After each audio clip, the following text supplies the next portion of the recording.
Assalamualaikum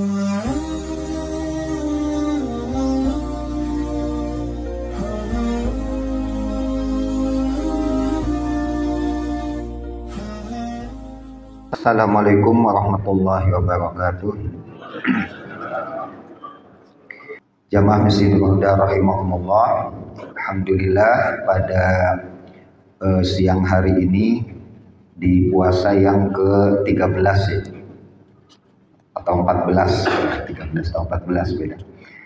Kita lanjutkan kajian fikih. Sengaja saya hentikan di puasa ya, jadi masih membahas puasa. Kemarin kesimpulan yang minggu kemarin tentang Qiyamul Lail. Jadi Qiyamul Lail itu ada 3 kalau dilaksanakan secara berjamaah. Jadi ada yang 8 rakaat, 4 nanti witirnya 3. Ada yang 20 rakaat dan ini mayoritas 20 rakaat itu. Mayoritas dalam pendapat fikih ya, bukan mayoritas di Indonesia, pendapat madhab fikih 2 rakaat. Nah kemudian ada juga yang 36 dengan hitungan karena dulu di Mekah setiap 4 rakaat tarawihnya diseling dengan tawaf ya. Jadi zaman Umar bin Abdul Aziz ketika sholat tarawih itu yang di Mekah ya, di Baitullah, selesai 4 rakaat 2 mereka tawaf 7 kali keliling, kemudian sholat sunat tawaf. Nah maka Umar bin Abdul Aziz di Madinah menambah rakaat Qiyamul Lail itu menjadi 36. Jadi 1 kali tawaf dan sholat sunat tawaf diganti dengan 4 rakaat tarawih, sehingga sholat tarawihnya menjadi 36 plus witir. Nah kemudian pelaksanaan witir itu ada 2 riwayat. Pertama dari Aisyah, itu kalau 3 rakaat disekaliguskan tanpa dipotong dengan salam gitu ya, jadi 3 rakaat langsung. Tapi kalau hadis dari riwayat Ibnu Umar bahwa Rasulullah witirnya itu 2-2, jadi 2 rakaat salam kemudian 1 rakaat ditambah. Kita lanjutkan Qiyamul Lail. Setelah Qiyamul Lail itu ada sahur.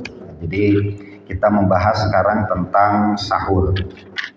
Ini saya bacakan dari kitab Fathul Bari, Syarah Sahih Bukhari. Jadi Sahih Bukhari itu kan dianggap hadis yang paling sahih. Nah kemudian ada buku-buku atau kitab-kitab yang menjelaskannya. Kalau dalam bahasa Arab itu disebut syarahnya. Syarahnya kurang lebih ada sekitar 10 atau belasan. Nah tapi yang dianggap syarah terbaik adalah kitab Fathul Bari, dan ini populer di kita ya, kitab Fathul Bari, dan sudah diterjemahkan, bahkan di internet juga bisa di-download. Tapi kalau dasar-dasar ilmu hadisnya belum kuat, agak bingung kalau baca Fathul Bari ini, karena banyak istilah-istilah di dalam ulumul hadis. Baik, kita ini as-sahur, bab tentang sahur. Yang pertama adalah hadis dari An-Nafi an Ibni Umar, dari Ibnu Umar, wal Qasim bin Muhammad dari Aisyah. Jadi hadisnya dari Ibnu Umar dan Aisyah. Nah Ibnu Umar dan Aisyah ini termasuk 7 sahabat yang meriwayatkan hadis terbanyak. Jadi dalam ulumul hadis ada 7 sahabat yang meriwayatkan hadis itu paling banyak. Paling banyak adalah Abu Hurairah gitu ya. Anna Bilalan kana yu'adzinu bilailin faqala Rasulullah sallallahu alaihi wasallam kulu washrabu hatta yu'adzina Ibnu Ummi Maktum fa innahu la yu'adzinu hatta yatlu'al fajr. Nah, pada masa Rasulullah azan itu ada 2 kali. Nah, yang pertama Bilal azan, kemudian nanti Ibnu Ummi Maktum azan. Nah maka di kita dari hadis ini lalu diambil kesimpulan. Ada di sebagian masjid kita yang bahasanya adzan awal. Ya, tapi mungkin jarang ya di sini, sepertinya jarang. Dulu saya masih kecil di kampung saya di Ciamis itu ya ada adzan awal. Biasanya jam 3 ya, jam 3. Yang adzan ya yang senior ya. Ya, jadi tetap itu. Itu adzan awal. Jadi Bilal itu adzan awal. Maka pada masa Rasulullah, tapi adzan awalnya nggak terlalu jauh gitu ya. Jadi kalau Bilal adzan, maka kalian masih boleh makan dan minum. Tapi kalau udah Ibnu Ummi Maktum itu beliau seorang yang tidak bisa melihat matanya itu ya. Jadi buta gitu kan, tidak melihat. Nah, beliau menjadi muadzin Rasulullah. Kalau Ibnu Ummi Maktum itu adzan, maka itu berarti adzan subuh. Jadi sudah tidak boleh makan dan minum lagi. Nah, ini jadi ada dua adzan. Adzan yang pertama masih boleh makan dan minum, adzan yang kedua itu sudah tidak boleh. Nah, kemudian sahur ini jamaah sekalian, jadi dulu di awal-awal dipardukan puasa, itu kalau berpuasa kan ayatnya jelas ya.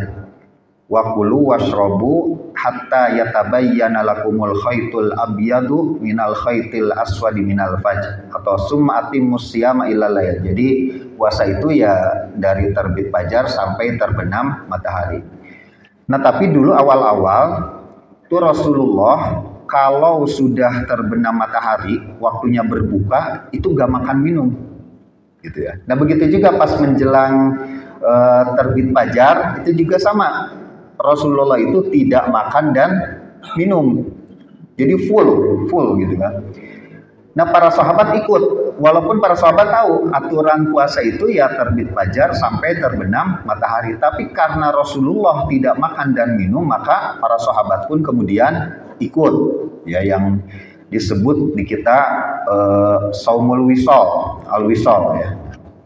Lalu ditegur oleh Rasulullah, kalian jangan ikut saya, karena saya ini diberi makan dan minum oleh Allah, sementara kalian tidak tahu. Nah, gitu ya. Jadi Rasulullah, wallahu alam bagaimana caranya. Rasulullah itu secara fisiknya tidak kelihatan makan dan minum, tapi sebenarnya beliau diberi makanan dan minuman oleh Allah. Innama yut'imuni rabbi wa yasqini. Jadi saya diberi makan dan minum oleh Allah, gitu. Maka kemudian lalu di situ para sahabat mulai kalau berbuka ya makan minum, kemudian nanti menjelang itu ada sahur. Ya, jadi awalnya seperti itu, tidak makan dan minum. Nah, nanti perdebatannya apakah kalau begitu boleh enggak puasa wisol? Kalau saum wisol, kalau dalam madhab Syafi'i ya nggak boleh, haram. Ya. Tapi ada ulama lain yang membolehkan, Jadi puasa tidak buka, gitu ya, tidak buka. Kalau di ini biasanya puasa ini ya, Ustaz TB kalau di Banten nih banyak ngelmu lah gitu ya, puasa yang nggak berbuka itu biasanya sekian hari gitu kan. Nanti ada yang hanya putih, makan nasi putih aja, ada yang air saja, ada yang full gitu kan, full sekian hari. Nah, ini wisol. Jadi Rasulullah itu dikasih makan dan minum tapi tidak. Maka kemudian mulai di situ para sahabat buka dan sahur. Nah, kemudian sahur ini ada beberapa hadis ya, ada beberapa hadis.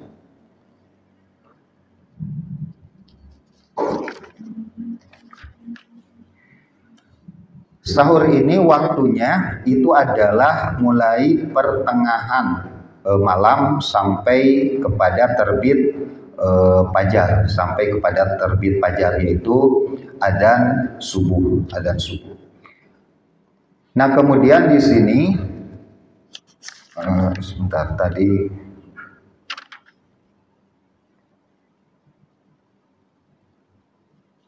Nah, sahur ini kalau yang dilaksanakan oleh Rasulullah, ini ada hadis babu qadrikum bainas sahur wa sholatil fajr, ukuran antara sahur dengan sholat subuh. Ada hadis dari Anas dari Zaid bin Sabit qala tasaharna ma'an nabi sallallahu alaihi wasallam summa qama ila shalah. Jadi kami sahur bersama Rasulullah, kemudian kami berdiri melaksanakan sholat, maksudnya sholat subuh ya, adzan subuh di situ. Qultu kam kana bainal adzan was sahur, berapa lama antara adzan dan sahur? Qala qadru khamsina ayatan, yaitu sekitar 50 ayat.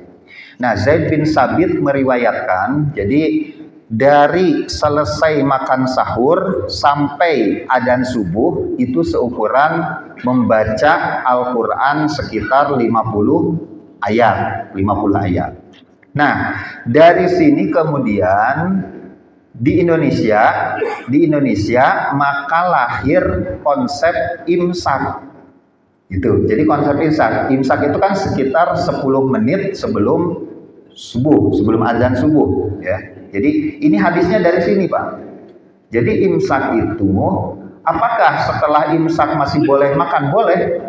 Tapi Rasulullah biasanya berhenti sahur sekitar baca 50 ayat sebelum adzan. Jadi berhenti di situ. Jeda. Nah, kemudian berhenti, lalu oleh para ulama kita terdahulu disebut itu waktu imsak. Nah, waktu imsak. Walaupun sekarang ada yang mempermasalahkan imsak itu artinya menahan. Menahan itu kan pas terbit fajar, bukan, maksudnya Rasulullah ketika sekitar 50 ayat Al-Qur'an ya sekitar 10 menit itu sudah berhenti sahur di situ. Jadi berhenti. Nah, kemudian sahur ini memang sunnahnya itu adalah mendekati waktu subuh. Nah, waktu subuh. Di sini ada riwayat gitu ya. Jadi ada riwayat seorang sahabat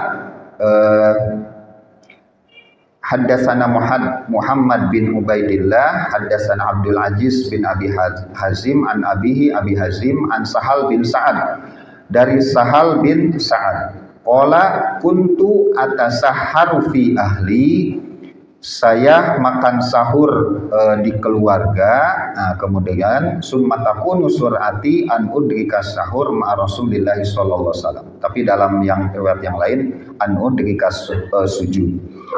Jadi saya sahur di keluarga saya, kemudian saya cepat-cepat supaya saya bisa bareng sholat subuh dengan Rasulullah. Jadi sunnah sahur itu mendekati subuh. Nah, para sahabat agak memajukan waktu sahur. Itu sebenarnya tujuannya supaya sahurnya selesai agak cepat lalu ke masjid. Karena mungkin bisa bayangkan masjid zaman dulu kan jauh dan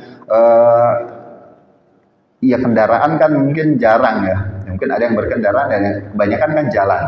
Dan posisi masjidnya jauh gitu ya, maka kemudian sahurnya dipercepat gitu, sahurnya dipercepat supaya selesai sahur kemudian masih sempat sholat subuh berjamaah dengan Rasulullah. Nah, jadi konsep sahabat mempercepat sahur itu seperti itu gitu ya. Nah, tapi kalau di kita kadang-kadang sahurnya jam 3 supaya biasa supaya tidur lagi, seperti itu kan ya.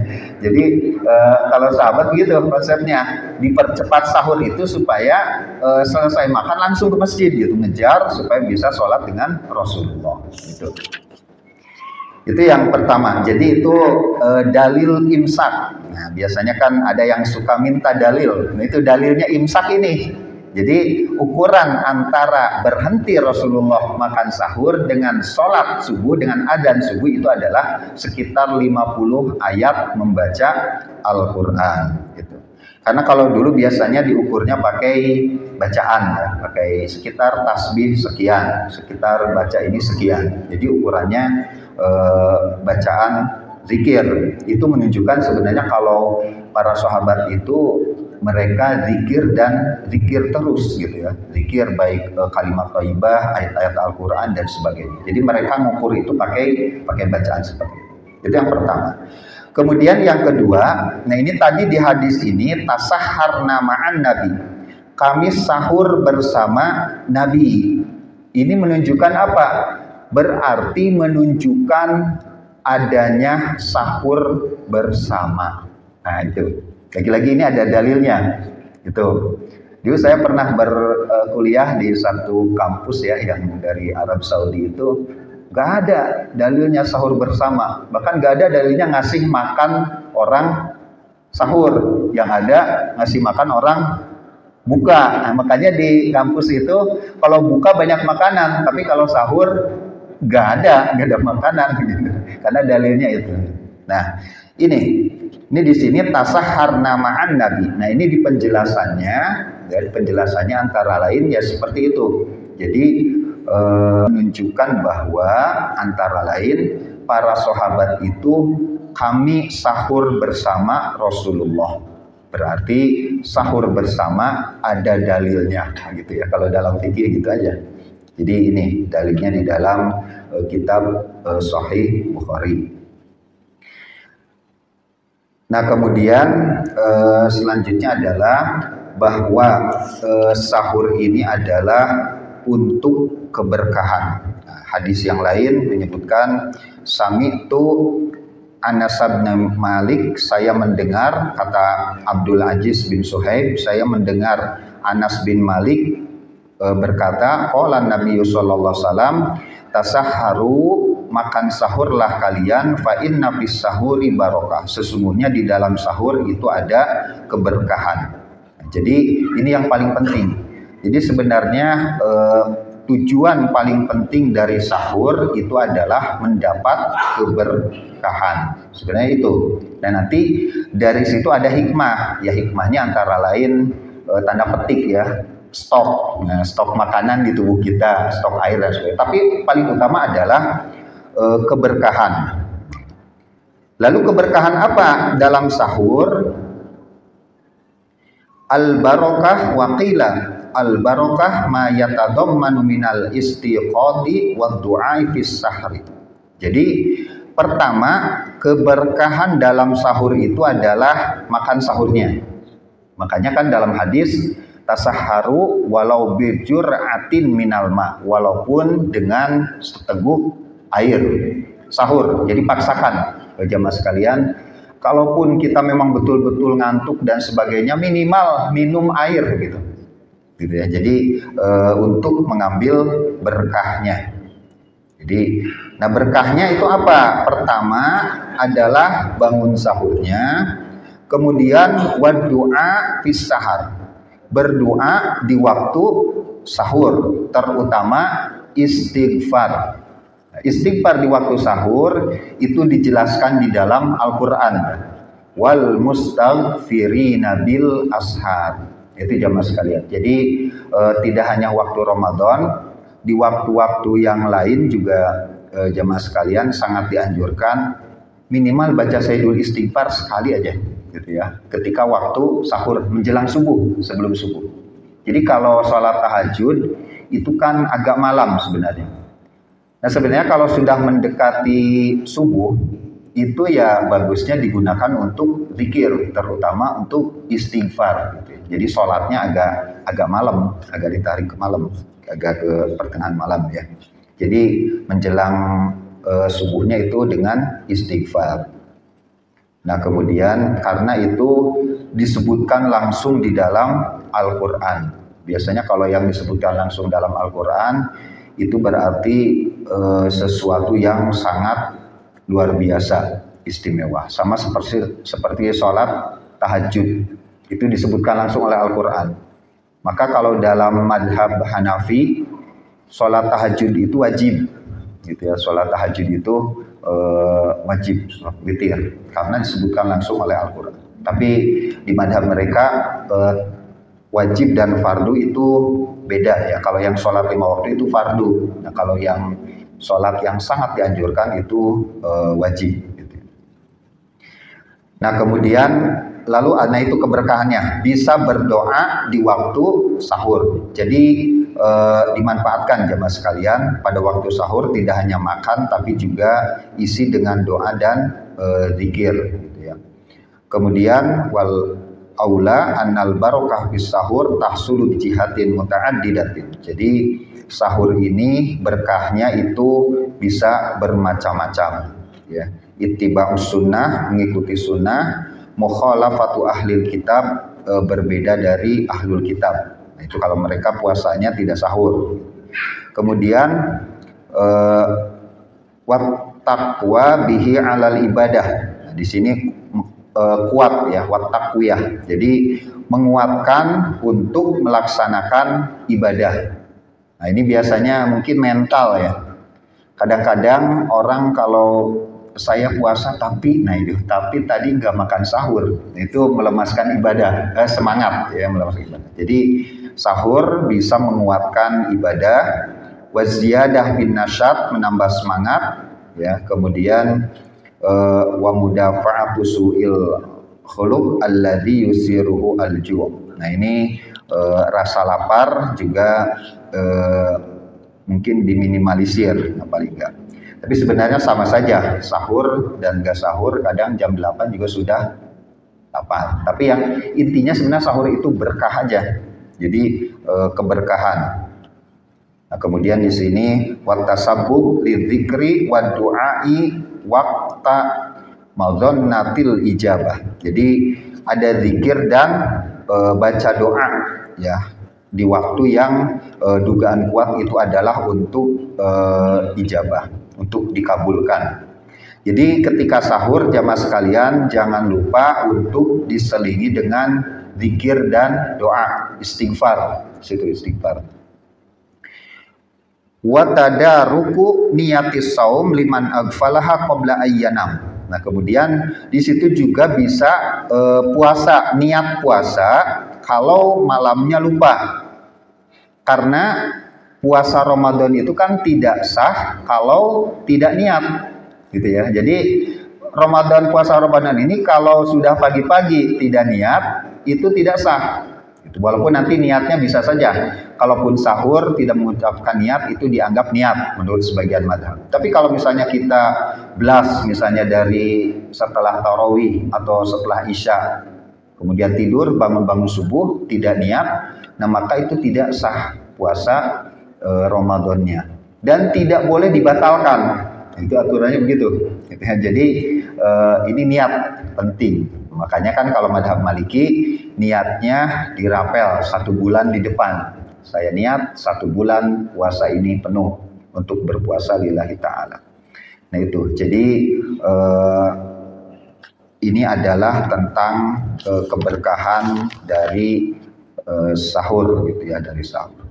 Jadi intinya bahwa sahur ini itu disunahkan untuk mendekati kepada waktu subuh.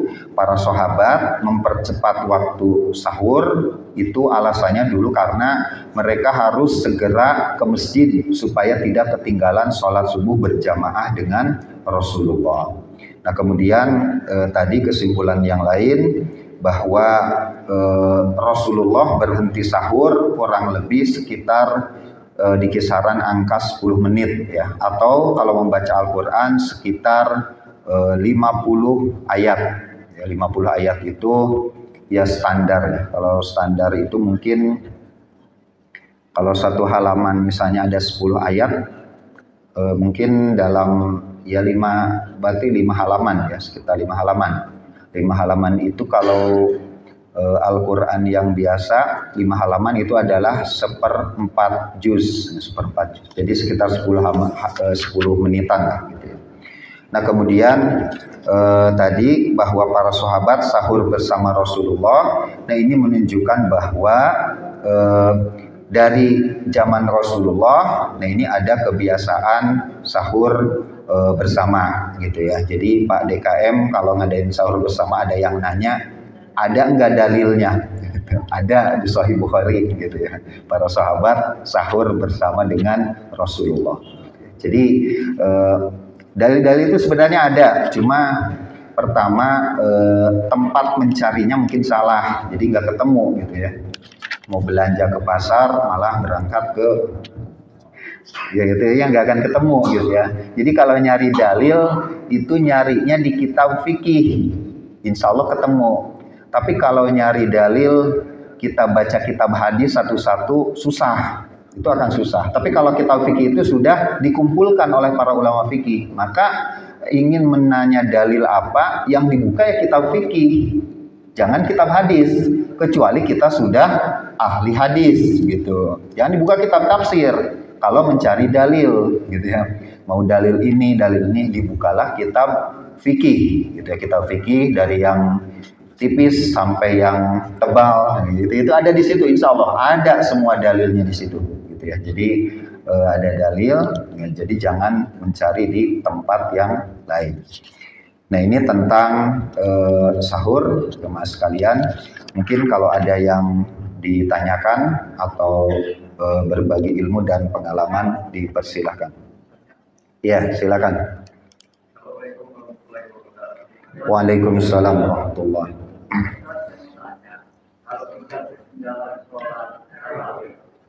Ya.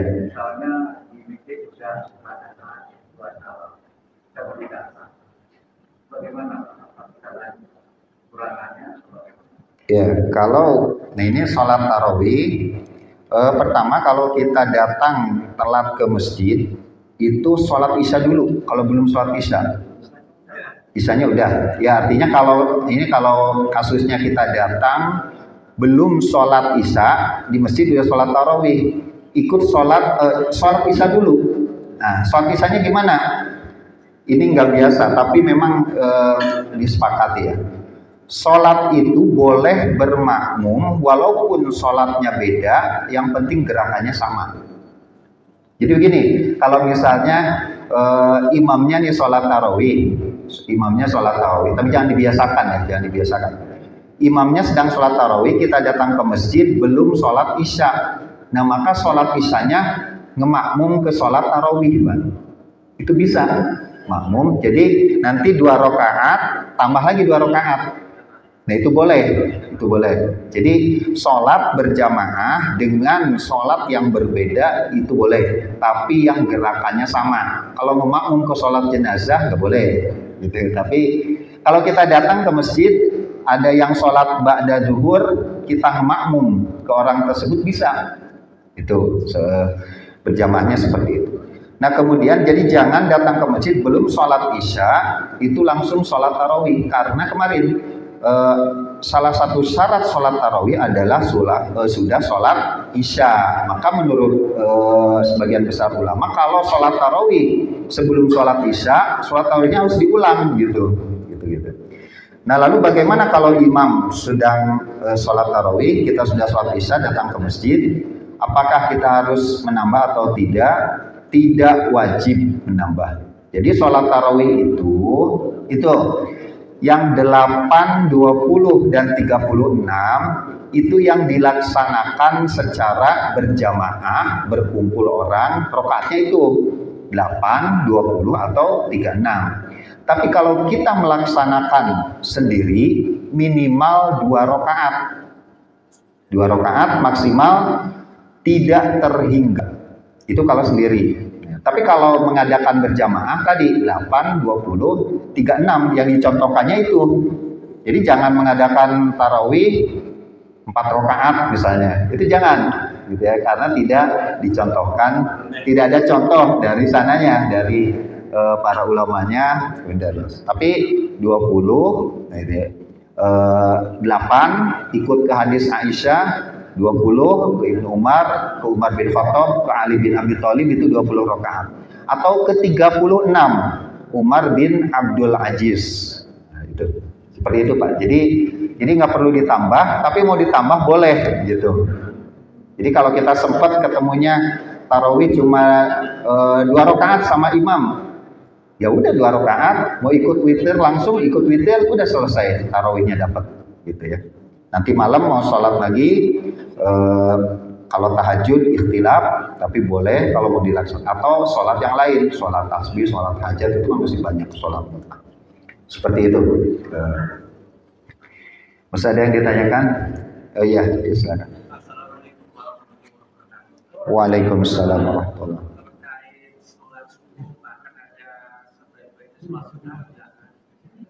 Ya.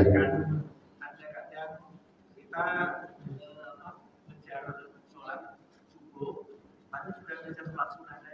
Ada yang sholat sunnah, kadang-kadang kita mepet-mepet. Iya. Karena membaca hadis itu yang sebagai sholat sunnah di rumah. Terkait tadi yang sahur tadi, sahur supaya sholat di masjid karena jauh kan tadi kan. Iya, iya. Sholat sunnahnya tadi ada di mana? Sholat sunnahnya kalau khawatir tidak cukup waktu di masjid aja, Pak. Sholat sunnah. Karena memang kalau di hadis itu kan sholat yang paling baik dilaksanakan itu di rumah kecuali sholat fardu. Jadi sebenarnya kalau sholat ba'diyah qobliyahnya itu ya di rumah. Tapi begini ngelihat situasi juga gitu ya. Jadi kalau tidak cukup waktu ya laksanakan di masjid saja. Itu di masjid. Jadi selesai sahur ya ke masjid. Berarti di sini sholat qobliyah subuhnya di masjid seperti itu. Gitu. Jadi sebaiknya di masjid ya situasi. Kenapa sholat sunnah itu lebih bagus di rumah? Karena gini, sebenarnya kalau amalan-amalan yang hukumnya sunnah itu memang idealnya tidak diketahui orang. Makanya di rumah pun itu jangan di ruang tamu begitu. Gitu ya. Jadi tempat yang tersembunyi gitu. Jadi jangan. Tapi kecuali yang fardu. Nah kalau yang fardu ini sebagian ulama bahkan mayoritas itu mengatakan bahwa kalau ibadah fardu itu justru tanda petik ya, seolah-olah harus diperlihatkan. Jadi kayak misalnya sholat berjamaah zuhur di rumah aja takut ria gitu. Enggak, tetap aja ke masjid berjamaah gitu kan, walaupun nanti akan kelihatan orang. Puasa misalnya puasa Ramadan, ketika ditanya, Bapak puasa nggak hari ini? Mau dijawab, kalau puasa Ramadan jawabannya puasa gitu. Jadi kalau yang wajib itu karena menghindari fitnah kata para ulama begitu, maka dia boleh ditampakkan. Tapi kalau yang sunnah itu lebih bagusnya ditutupi. Gitu. Jadi ditutupi. Jadi kalau ada yang nanya, Bapak suka sholat duha enggak? Enggak dijawab pun enggak masalah gitu. Itu kalau sholat sunnah itu makanya di rumah ya seperti itu. Jadi disesuaikan saja, dilihat situasi dan kondisi. Kalau di rumah memang takutnya tidak memungkinkan ya di sini gitu ya. Kalau yang jauh kan di ujung apalagi kalau jalan gitu kan. Masih ada? Jangan sekali. Iya, silakan. Waalaikumsalam. Iya. Terkait sholat dan mengenai surat yang dipakai, entah itu sholat fardu atau sholat sunnah. Iya. Itu ada yang bilang urutannya sesuai dengan urutan yang dilakukan itu bagaimana? Apakah itu memang ada dalilnya atau memang sebaiknya seperti apa? Ya, surah-surat yang dibaca sebenarnya kalau aturan umumnya itu kan aturan umumnya itu yang mana saja ya, Faqra'u ma tayassara minal Qur'an di surah Al-Muzammil gitu. Jadi bacalah yang mudah dari Al-Qur'an seperti itu. Nah, tapi kemudian para ulama ini sebenarnya terkait adab saja. Adab ini lagi-lagi perasaan ulama ya. Kalau kita kan kadang-kadang perasaannya kurang peka. Jadi para ulama itu gak enak kalau mendahulukan surat yang nomornya belakangan gitu. Seperti itu ya. Jadi, nah maka kemudian di situ ada adab. Kalau bisa ya baca surahnya pertama yang utuh, yang kedua adalah yang urutannya terlebih dahulu. Itu. Tapi memang tidak membatalkan secara fikih. Itu adab saja dari para ulama. Jadi kalau sholat itu ya bagusnya yang utuh, satu surat utuh maksudnya satu surat utuh dan urutannya tidak diacak. Nah, gitu kan. Kalau tarawih itu kan biasanya kalau yang 20 dari At-Takatsur ya. At-Takatsur, Al-Asri, Al-Humazah, Al-Fil ya. Terus ke sana gitu. Itu udah urutan. Nah, para ulama itu nggak enak kalau misalnya mendahulukan baca al-humazah dulu, rakaat keduanya al-asri. Karena oleh Allah udah diaturnya itu al-asri dulu, lalu al-humazah. Kita bacanya ini dulu gitu, ditarik. Nah itu tapi kan perasaan kita nggak sampai ke situ ya, biasa aja karena memang kepekaan kita kepekaan batin kita itu sebenarnya gitu ya. Jadi kalau para ulama ya, kalaupun ayatnya yang sepotong-sepotong ya baca yang ada terlebih dahulu. Misalnya yang satu mau baca Al-Baqarah 2 ayat di dalam Al-Baqarah dan Ali Imran, maka rakaat pertama dibaca dulu yang Al-Baqarah, lalu kemudian yang Ali Imran. Itu ikut tertib aja karena Allah menyebutkannya begitu gitu. Jadi kalau Allah menyebutkan A B, kita BA, nah itu nggak enak kalau para ulama. Nah, tapi kalau kita kan belum masuk, perasaan itu kan belum masuk gitu ya. Kita yang penting surat pendek aja gitu. itu yang perlu diasah kan, perasaan gitu ya. Coba. Gitu ya. Ya termasuk doa mungkin ya. Doa juga mungkin jamaah sekalian, ini bagi yang sudah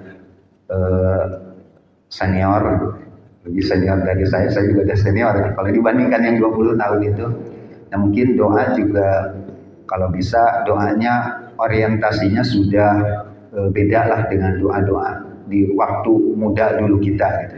Mungkin kalau seusia saya ya masih banyak cicilan kan gitu ya, anak masih kecil, nah itu doanya ya minta rizki yang luas, minta hutang terbayar kan gitu ya, doanya kan itu kan masih muda kan biasanya gitu. Mungkin kalau yang sudah senior, yang anak-anaknya sudah mandiri, yang ekonominya sudah cukup, itu orientasinya doanya jangan diperbanyak yang seperti itu jemaah sekalian. Jadi doa misalnya doa Ustadz Piryono, Ustadz Mahdi ini suka baca kalau jadi misalnya apa yang disebut doa al-ismul a'zam. Pak Hisam kemarin memperlihatkan catatan itu ya. Allahumma inni as'aluka bi anni asyhadu annaka antallahu la ilaha illa antal ahadus samad alladzi lam yalid wa lam yulad wa lam yakul lahu kufuwan ahad. Itu doa seperti doa ujung Rasulullah itu di situ. Jadi justru yang diminta itu bertauhid.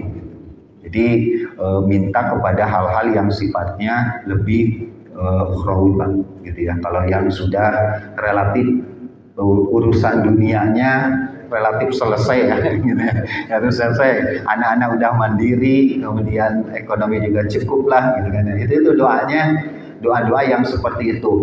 Doa misalnya kemarin yang diajarkan siapa itu, Allahumma inni as'aluka hubbaka wa hubba man yuhibbuka wal amal alladhi yuballighuni hubbaka. Minta cinta kepada Allah, diberikan cinta kepada Allah, cinta kepada orang yang cinta kepada Allah, dan amal yang bisa menyampaikan cinta kepada Allah. Jadi doanya udah doa yang seperti itu. Atau ada lagi doa yang lebih kita bisa lebih gemetaran lagi, misalnya doa minta bertemu dengan Allah. Allahumma inni as'aluka ladzatan nadhari ila wajhika wasyauqa ila liqa'ika. Ya Allah, saya meminta kenikmatan bertemu denganmu. Itu ke Allah, bukan ke Nabi, Pak. Dan cinta rindu untuk bertemu dengan Allah. Kita ini kan ya apalagi kan kerjaan udah selesai, masalah kerjaan kan udah selesai ya, anak udah selesai, ya apalagi kita ingin bertemu dengan Allah gitu ya. Nah itu jadi orientasi. Nah itu perasaan, sebenarnya itu kan maksudnya perasaan. Tapi kalau belum di level itu jangan dibaca juga gitu ya doa seperti itu. Jadi orientasi doanya udah lebih kepada hal-hal yang sifatnya ukhrawi kemudian seperti itu. Baik, masih ada yang ditanyakan? Ya Ustaz.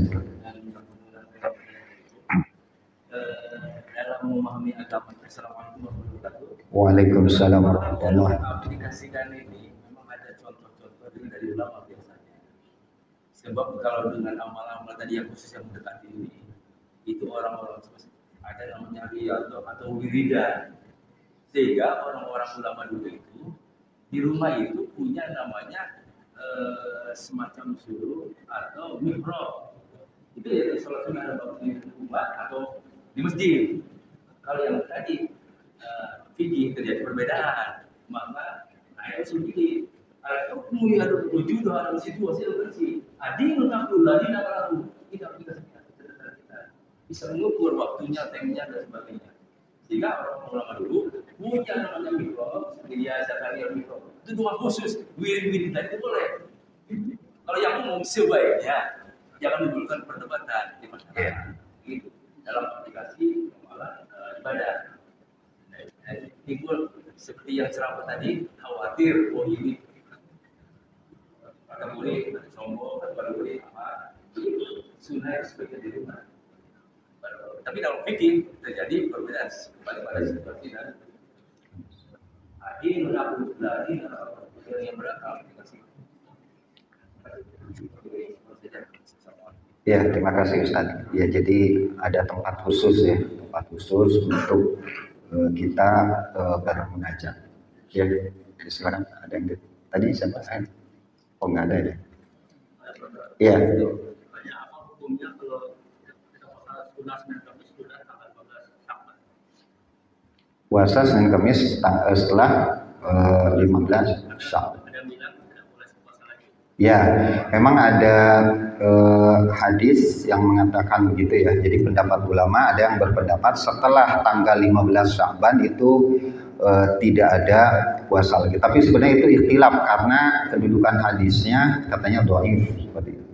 Nah, kalau yang disepakati itu adalah tidak boleh berpuasa ketika hari Syak. Hari Syak itu kayak kemarin. Ada yang puasa hari Senin, ada yang hari Selasa. Kalau kita ngambil hari Selasa, maka hari Seninnya jangan puasa. Itu namanya hari Syak di situ. Nah kalau itu ulama sepakat itu nggak boleh di situ, walaupun tidak sampai haram ya, makruh. Jadi man shoma yaumasyak faqad asa Abul Qasim. Di hadisnya begitu. Siapa yang berpuasa pada hari Syak, maka dia telah bermaksiat kepada Abul Qasim. Abul Qasim itu nama lain dari Rasulullah ya. Jadi itu tidak boleh kalau ada perbedaan gitu. Tapi kalau yang sebelum dari tanggal 15 ke sananya itu masih ada ulama yang boleh, masih membolehkan. Tapi kalau yang musyak ya itu sepakat, itu hukumnya makruh. Bahkan ada yang mengharamkan tapi tidak banyak, gitu ya makruh. Jadi kayak kemarin ada yang Senin udah mulai puasa, kita mau ngambil yang Selasa, maka Seninnya jangan puasa sunnah, itu puasa hari Syak gitu. Kalau kita puasa jatuhnya situ larangan. Seperti itu, Pak. Ada yang lain? Cukup? Ya, jadi itu ya sahur dan masalah-masalah lain gitu ya. Jadi mudah-mudahan ibadah yang kita laksanakan ini semakin berkualitas gitu ya, dan semakin mengasah gitu ya, mengasah rohani kita. Nah, sehingga perasaan kita akan semakin peka kepada hal-hal yang sifatnya agama. Mungkin itu yang dapat disampaikan. Mohon maaf apabila ada kata-kata yang kurang berkenan. Kita tutup dengan kafaratul majlis. Subhanakallahumma bihamdika asyhadu an la ilaha illa anta astaghfiruka wa atubu ilaik. Assalamualaikum warahmatullahi wabarakatuh.